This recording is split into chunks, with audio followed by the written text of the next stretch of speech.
Carter centre আপনারা জানেন এটা খুব একটা famous organization, American famous organisation.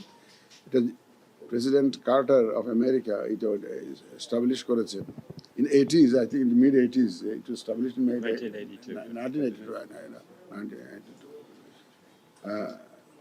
ওনারা মোটামুটি প্রাক নির্বাচনী একটা ভিজিট এসছেন, মানে এইখানে ইলেকশন সম্পর্কে একটা ধারণা নিতে এসছেন।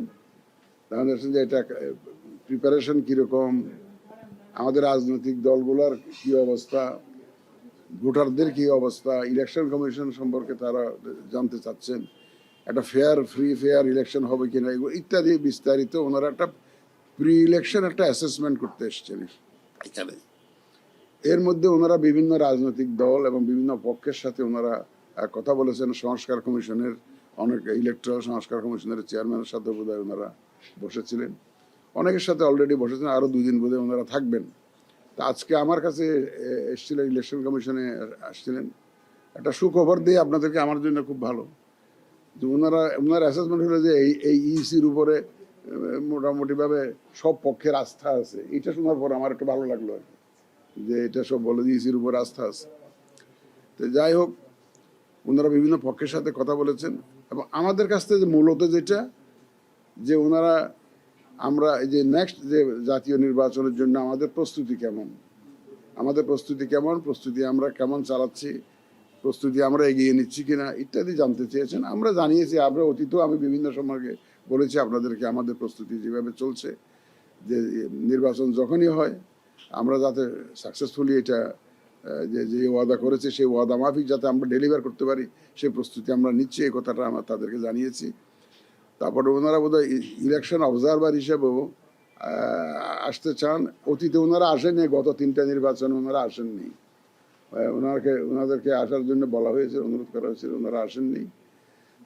তো এবার আসার জন্য ওনারা আগ্রহী, যে Carter centre is interested to come as observer in the next election. তো আমি বলেছি যে আপনারা যদি আসতে রাজি থাকেন, আমরা উইল রাদার ওয়েলকাম ইউ। আমরা ফরেন যারা অবজারভার আসতে চান, যাদের ট্র্যাক রেকর্ড আছে, মোটামুটি ভালো অবজারভার হিসাবে কাজ করেছে বিভিন্ন দেশে, অভিজ্ঞতা আছে এবং মোটামুটি ফ্রি ফেয়ার এবং এই যে ইলেকশনের পক্ষে ওনারা যাতে নিউট্রালি যারা কাজ করে, কোনো দল বা কোনো পক্ষের হয়ে যারা কাজ করে না, সেই ধরনের অর্গানাইজেশনকে আমরাও এনকারেজ করি। তো আমরা বলেছি, ওনারা এইটা একটা ওনারা খুব বিবেচনা নিয়েছেন। ওনারা আরও ভবিষ্যতে আসবেন, কিন্তু এবারের মতো একটা প্রি ইলেকশন অ্যাসেসমেন্ট ওনারা করতে এসছেন, আমাদের প্রিপারেশন নিয়ে জানতে এসছেন। এটা আমরা তাদেরকে জানিয়েছি। মোটামুটিভাবে একটা লম্বা আলোচনা, দীর্ঘ আলোচনা হয়েছে এবং আমি মনে করি যে এটা খুব ফলপ্রসূ হয়েছে, আলোচনাটা খুব ফলপ্রসূ হয়েছে। তো ঠিক আছে, আপনাদের ধন্যবাদ। আবার বিষয় কি?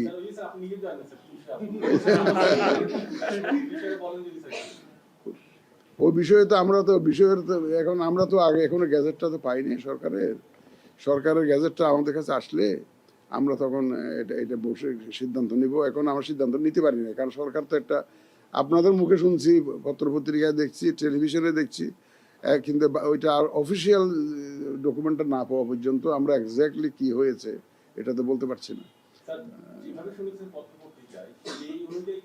না, সেই অনুযায়ী কোনো সিদ্ধান্ত নেওয়া যাবে না। সেই সময় আমরা কোনো পত্রিকার ভিত্তিতে নিলে তাহলে ভাই আর কোনো কাজই করা যাবে না। সেটা আমরা বসে সিদ্ধান্ত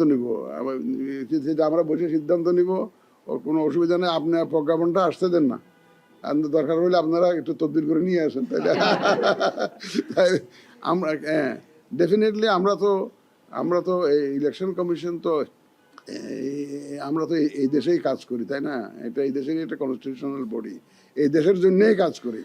সুতরাং আমরা তো এই সমস্ত বিষয়ে তো আমরা equally concern, but we are waiting for the gazette notification to come. এটা আসলে এবং আপনারা দেখতে পাবেন, আসলে দেখবেন, যখন দেখবেন যে সব কিছু আকাশে সূর্য উঠে গেছে, তখন তো পরিষ্কার হয়ে যাবে আপনাদেরকে। দেখবেন, আপনারা অপেক্ষা করেন, কিছুক্ষণের মধ্যে আসবে। এটা কে খবর দিল আপনি? ভালো আপনাদের source এ। তাহলে আপনারা আমরা কি করবো এটাও তো জানেন তাহলে নেই শুরু থেকে। হ্যাঁ, না আসুক আসুক আসুক ইনশাল্লাহ আসলে